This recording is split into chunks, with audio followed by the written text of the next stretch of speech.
Hey, true blue, don't say you've gone. Hello and welcome to Shed Projects. In videos like this, we'll just have a look at projects that Shed members have done over the past few weeks. This first one we're going to look at is Clyde Hayes. So Clyde says, this is a 1970s Italian runabout styled on the Italian Riva Aquarama of the period. In May last year, I started looking into another model boat to make after I had completed the first one, which was styled on the American 1949 Chris Craft racing runabout. At the time, the new model was quite expensive, so I didn't proceed with the purchase, but kept looking, and in October last year it came up with a 30% discount. So I thought, time to proceed. The model is made by Amati in Italy, and I purchased it for a UK-based company, so the model has travelled nearly around the world to get to me. A nice Christmas present.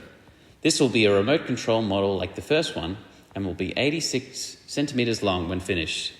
The model is built up from a frame of pre-cut birch and then planked with 8mm wide strips held in place with 12mm pins until the glue dries.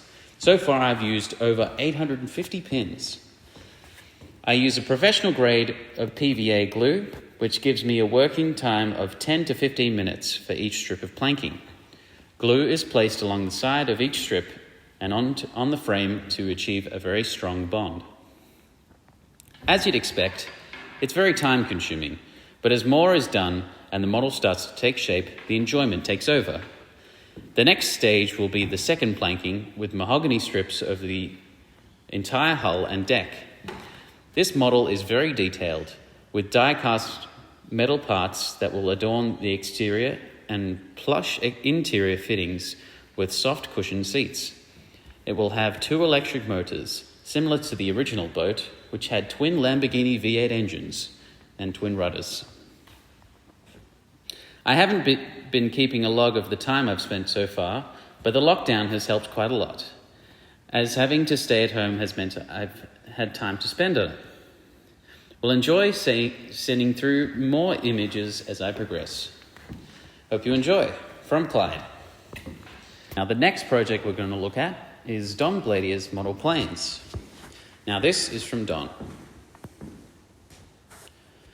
These 2 photos is a rubber-powered scale model of a pressed baby Pursuit civil aircraft that was built in 1930. Only 4 were ever made because of the Depression times, and only 1 is left in flying condition. Now these 2 photos are very lightweight microfilm models. Now this photo is me 70 years ago in 1950 at the Melbourne Exhibition Buildings, where I flew in the first model aircraft national competition. The model flew for 8 minutes. The world record for this type of model is 48 minutes. However, we cannot get times like this here, as we have no buildings with high ceilings that we can access. These current models weigh a minimum of 1.2 grams and are powered by a loop of rubber, maybe 9 inches long and less than 1/16 of an inch thick. They can take 2,000 to 3,000 turns. That makes for a very long flight. These 2 photos are of a small indoor electric-powered model that flies free flight indoors and has an 18-inch wingspan. The model does not have a battery. It has a supercapacitor of 5 farad capacity. Just apply 3 volts to the capacitor and it will run the motor for 45 seconds or more.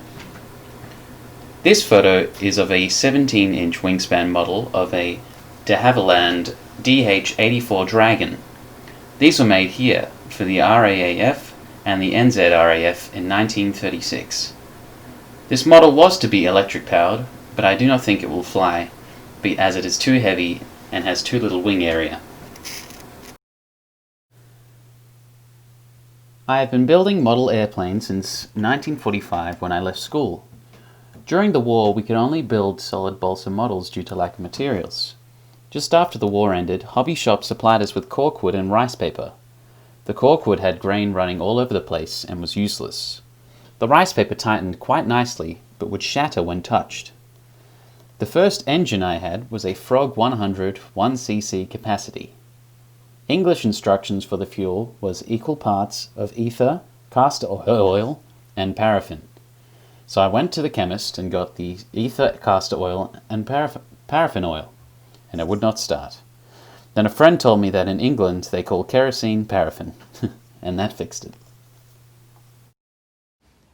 Please feel free to send in your projects. We'd be happy to give you your own segment on the show.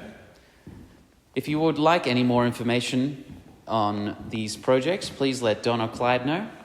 Otherwise, see you in the next video. Bye. Hey, true blue,